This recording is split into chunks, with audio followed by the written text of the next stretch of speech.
پہلا مہینہ پہلے دن سے ہی مسلمانوں کے بڑے شخصیت کی شہادت کا دن، جسے مراد پیغمبر کہا جاتا ہے، رسول صلی اللہ علیہ وسلم کے خلفاء میں سے خلفائے ثانی حضرت عمر فاروق رضی اللہ تعالی عنہ 22 لاکھ مربع میل کا بادشاہ، ان شخصیت کی شہادت کا دن ہے یکم محرم الحرام۔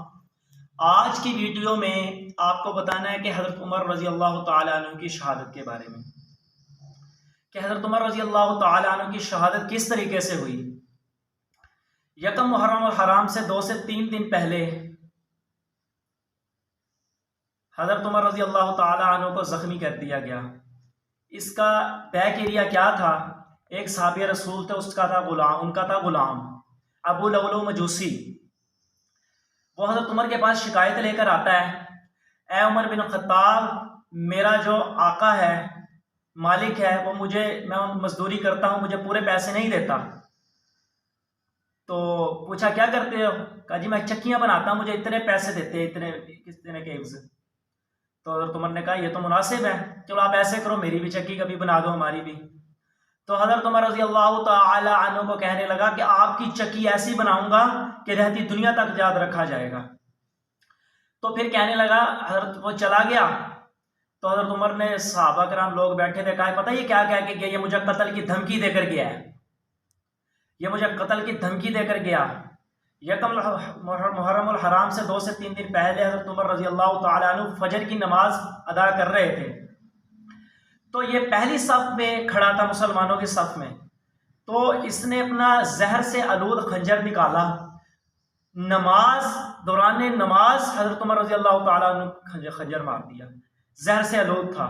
حضرت عمر رضی اللہ تعالیٰ عنہ سخت زخمی ہو گئے۔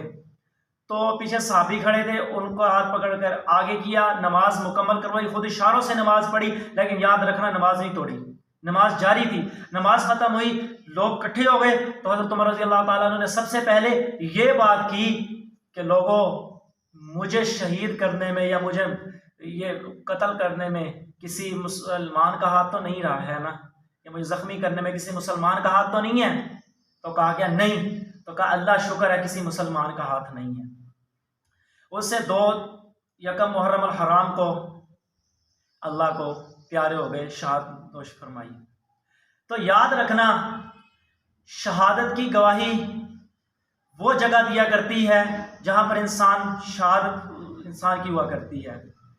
روز محشر کا دن ہوگا، کسی کی شہادت کی گواہی بدر کا میدان دے گا، کسی کی شہادت کی گواہی احد کا میدان دے گا، کسی کی شہادت کی گواہی غزوہ حنین جا ہوئی تھی وہ میدان دے گا۔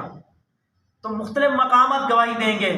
قربان جاؤں اے فاروق اعظم، آپ کی شہادت کی گواہی کوئی میدان نہیں دے گا، آپ کی شہادت کی گواہی مصلی رسول دے گا۔ مصلی رسول پر آپ کا خون بہا ہے، مصلی رسول پر کھڑے نماز پڑھا رہے ہیں، قیام کی حالت ہے اور قرات کر رہے ہیں، تو آپ کو وہاں پر زخمی کیا گیا تو روز محشر ہوگا، مصلی رسول آئے گا، کہے گا اے اللہ اس کی شہادت کی گواہی میں دیتا ہوں۔ کیسی زندگی گزاری فاروق اعظم رضی اللہ تعالیٰ عنہ نے۔ ایک وقت تھا اسلام نہیں لائے تھے، حضور علیہ الصلوۃ والسلام دعائیں مانگ رہے ہیں، یا اللہ ابو جہل یا عمر دونوں میں سے ایک مسلمان کر اور اسلام کو تقویت بخش۔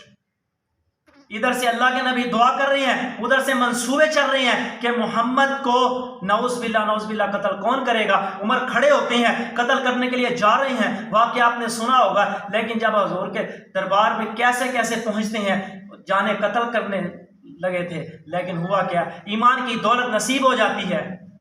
تو جب اس ایمان کی دولت نصیب ہو جاتی ہے، پھر وہ پہلے والا عمر نہیں رہتا، پھر عمر بدل جاتا ہے، سب کچھ اسلام پر قربان کر دیتا ہے۔ پھر اسلام پر جب آتا ہے تو کہنے لگتے ہیں کہ نماز کا وقت ہو گیا، چلو گھروں میں نماز پڑھیں۔ عمر بن خطاب کہتا ہے آج بھی گھروں میں نماز پڑھو گے مسلمانوں؟ آج گھروں میں نماز پڑھیں گے؟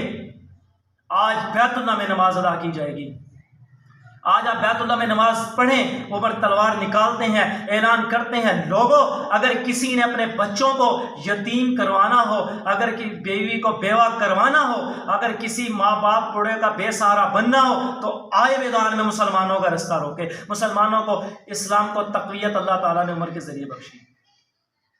وہ عمر بن الخطاب پھر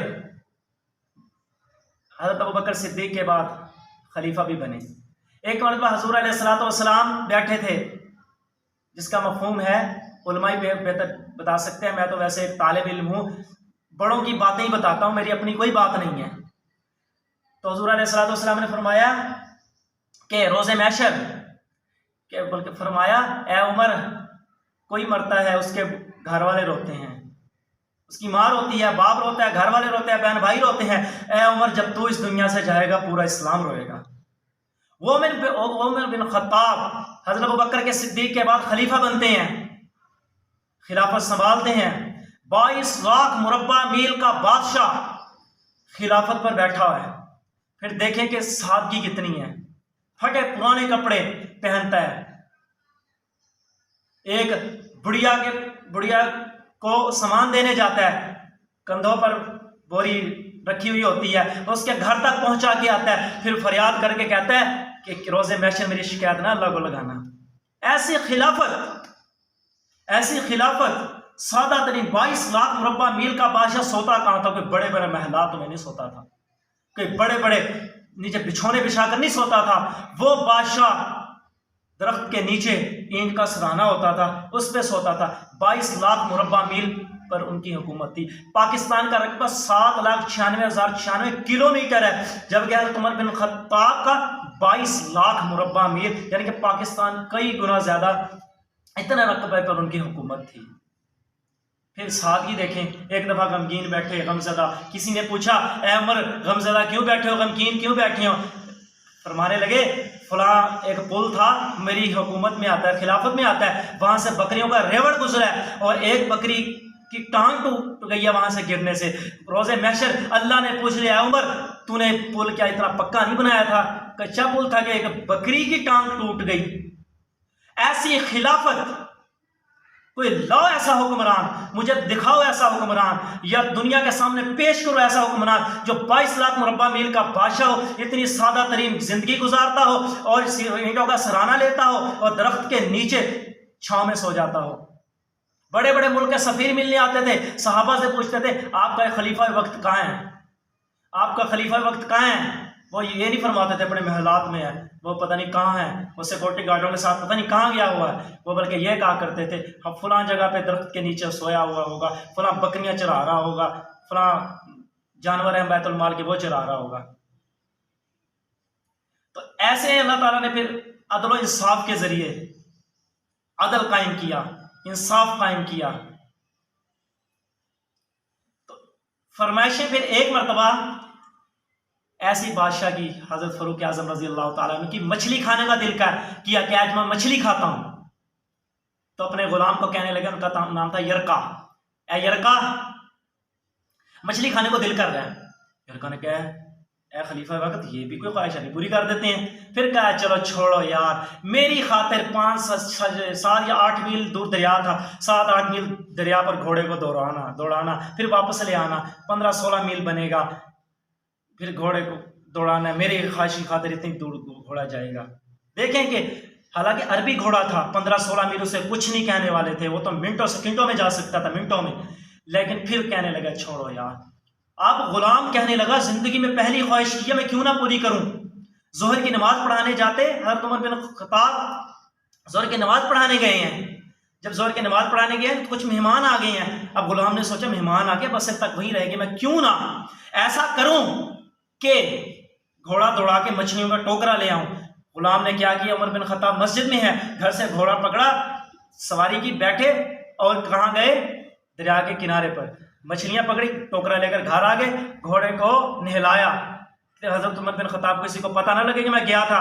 واپس آئے، حضرت عمر نے دیکھا گھوڑے کے پیٹھ پر ہاتھ پھیرا تو غلام کو بلایا، یرکا گھوڑے کو نہلانا تھا تو اچھی طریقے سے تو نہلا دیتے، اس کے کانوں کے پیچھے میل تو تھوڑی سی کھڑی ہے۔ تو پھر جب بات نکلی، سامنے آئی، تو کہا یرکا تو نے میری ایک خواہش کی خاطر گھوڑے کو 7-8 میل لے کر گیا، پھر لے کر آیا، روز محشر کا دن ہوگا، یہی گھوڑا اللہ کے سامنے میری شکایت کر دے، اے اللہ اس عمر نے اپنی ایک خواہش پوری کرنے کی خاطر مجھے 15-16 میل کا سفر میرے سے طے کروایا تھا، تو میں اللہ کو کیا جواب دوں گا؟ یرکا تو ایسا کر، ان مچھلیوں کے ٹوکرے کو لے جا، مدینے کے غریبوں میں، مستحقین میں تقسیم کر دے، اور لوگوں کو کہہ دے، لوگوں غریبوں میں کہ عمر کی بخشش کے لیے دعا کرنا۔ ایسا حکمران، خواہش خاطر اللہ سے اتنا ڈر خوف۔ ایک دن کہنے لگے، اے اللہ تو قیامت والے دن عمر کے ساتھ پتہ کیا کرنا؟ عمر کے ساتھ نیکیاں، عمر کی برائیاں برابر کر دینا، برابر کر کے اپنی رحمت کر کے جنت میں بھیج دینا۔ حالانکہ جنت کی خوشخبری ہے، اور خلافت میں کیا کچھ کیا؟ ڈاک کا نظام انہوں نے لے کر آئے، پولیس والا نظام یہ لے کر آئے، اور اپنے دورہ خلافت میں 4000 علاقے انہوں نے فتح کیے، 3600 عام مسجدیں بنائیں، 900 ان میں جامع مسجدیں تھیں۔ ایسا حکمران۔ اور بھی واقعات آپ سنتے ہیں حضرت عمر بن خطاب کے، لیکن آخر میں بات کو سمیٹ رہا ہوں تو آج کی ہماری نسل کو، نوجوان نسل کو، اسٹوڈنٹس کو، ہمارے اسٹوڈنٹس کے والدین کو، بڑوں کو پیغام کیا ہے؟ حضرت عمر بن خطاب رضی اللہ تعالیٰ عنہ کی خلافت سے کیا پیغام ملتا ہے؟ پیغام یہی ملتا ہے، جیسے ہمارے بچے دوسری ایکٹیویٹیز کرتے ہیں، ہم انہیں دوسری کتابیں بکس لے کر دیتے ہیں، بکس پڑھاتے ہیں، نیوز پیپر پڑھاتے ہیں، یا موبائل پر وقت دیتے ہیں بچے، یا موبائل پر گیمز کھیلتے ہیں، وہ وقت بھی آخر وہ گزارتے ہیں۔ لیکن یاد رکھیں کہ کچھ نہ کچھ وقت اپنے صحابہ کرام کی زندگیوں کو پڑھا کریں، اہل بیت حضور کے گھر والوں کو بھی پڑھا کریں۔ آپ کے دل میں صحابہ کرام کی، اہل بیت کی محبت پیدا ہوگی۔ صحابہ کرام کے واقعات پڑھا کریں، فاروق اعظم رضی اللہ تعالیٰ عنہ کے واقعات پڑھا کریں۔ واقعات پڑھ کے بچوں کے اندر یہ رس جائیں گے۔ ایک چھوٹا سا واقعہ، سکول میں ایک ٹیچر نے بچوں سے پوچھا، بچوں آپ بڑے ہو کر کیا بننا چاہیں گے؟ کسی نے کہا ڈاکٹر، کسی نے کہا انجینئر، کسی نے کہا آرمی والا، کسی نے کہا پائلٹ بنوں گا۔ سب کی خواہشات اچھی تھی، لیکن ایک بچہ چپ رہا، کھڑا ہو گیا، بچے آپ نے کیوں نہیں بولے، آپ کیا بننا چاہو گے؟ اس بچے نے کہا، سر جی میں صحابی رسول بننا چاہتا ہوں۔ معصوم وہ بچہ تھا کہ میں صحابی رسول بننا چاہتا ہوں۔ تو کہنے لگا آپ کیسے؟ کہتے سر جی سر نے وجہ پوچھی، کہتے سر جی جب رات کو میں سوتا ہوں نا، میری امی مجھے صحابہ کے واقعات پڑھ کے سناتی ہے، اور اس بچے کے دل میں دیکھو صحابہ کرام کی اتنی محبت آ گئی، اتنے جذبے صحابہ کے واقعات سن کر کہ وہ کہنے لگا کہ میں صحابی بننا چاہتا ہوں۔ آپ بھی اپنے بچوں کو صحابہ کے واقعات پڑھائیں، اور بچوں کو بھی کہتا بچوں صحابہ کے واقعات پڑھا کریں، اہل بیت حضرت حضور کے گھرانے کے پڑھا کرے، ابو بکر عمر خلفائے راشدین کے پڑھا کرے، حضرت حسن کے پڑھا کرے، حضرت حسین کی بچپن کے واقعات پڑھا کرے، بچپن میں انہوں نے زندگی کیسے گزاری ہے، اور صحابہ کی اہل بیت سے محبت بتایا کریں کہ کس طریقے سے۔ ایک مرتبہ حضرت عمر خطبہ دے رہے تھے، حضرت حسن حسین کھیل رہے تھے، حضرت عمر کا بیٹا بھی کھیل رہا تھا۔ اب بتا رہا ہوں کہ صحابہ کی اور اہل بیت کی محبت کا بتا رہا ہوں۔ بچے کہہ رہے تھے، حضرت حسن حسین بچے تھے، انہوں نے کہہ دیا کہ وہ جو سامنے خطبہ دے رہے ہیں نا، عمر کا نام کا ہے، یہ ہمارا نا نوکر ہے، غلام ہے۔ کہتے ہیں ان کا بیٹا بھی کھڑا تھا، بچے تھے، غصہ آ گیا ان کے بیٹے کو، انہوں نے جا کے بابا کو بتا دیا، فاروق اعظم کو۔ فاروق اعظم نے کہا اچھا انہوں نے یہ بات کی ہے، اچھا ایسے کرو یہ قلم لے جاؤ، یہ کاغذ لے جاؤ، ان سے لکھوا لاؤ۔ ان کو پاس لے کر کے بچے تھے، لکھ کر دے دیا، بتایا جب میں دنیا سے چلا جاؤں میرے کفن میں رکھ دینا، میرے کفن میں رکھ دینا، روز محشر ہوگا، جب میں قبر میں جاؤں گا اللہ کو دکھا دوں گا اللہ تیرے نبی کے گھر کا میں نوکر آیا ہوں۔ صحابہ کی اتنی محبت، اتنے واقعات آپ پڑھا کرو۔ اسٹوڈنٹس ہو، اسکول میں پڑھتے ہو، کالج میں پڑھتے ہو، یونیورسٹی میں پڑھتے ہو، مدارس میں پڑھتے ہو، یا کوئی کام کرتے ہو، نوجوان نسل ہیں، مسلمان ہیں، صحابہ کے واقعات پڑھے، بہت سبق ملے گا، یقین کریں۔ اللہ تعالیٰ میرا اور آپ